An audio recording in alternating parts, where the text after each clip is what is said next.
La situation sécuritaire au Mali. Jeudi et vendredi dernier, 3 attaques ont visé successivement des Touaregs et des Peuls à la frontière entre le Mali et le Niger. Au total, au moins 70 personnes ont été tuées.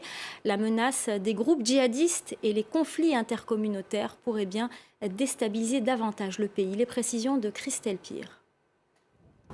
2 attaques ont visé des Touaregs de l'ethnie d'Aoussak et auraient fait une quarantaine de morts, dont des civils.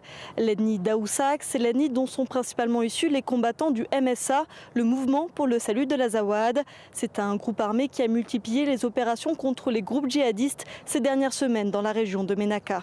On a mené certaines opérations avec les Gatia et Barkhane, mais c'est l'explication essentiel, c'est que nous nous sommes levés pour lutter contre ces gangs-là.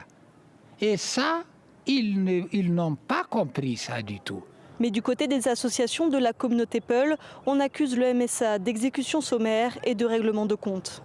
On a constaté qu'il y a eu beaucoup d'exactions contre la communauté Peul, qui s'est dit malheureusement ciblée et victime de l'amalgame.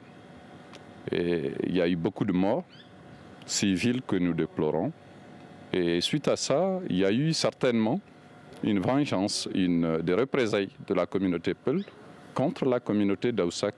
Selon Mohamed Ataïb Sidibé, une autre attaque a causé la mort d'une trentaine de civils Peul vendredi dernier de l'autre côté de la frontière au Niger, là aussi en représailles. Le MSA nie toute implication. On craint aujourd'hui une escalade de la violence. La mission de l'ONU au Mali, la MINUSMA, a ouvert une enquête et commencé à interroger les familles des victimes afin de trouver les responsables de ces massacres. La contestation se poursuit à Madagascar. Une quinzaine de députés suivis de quelques centaines de manifestants se sont rendus devant les bâtiments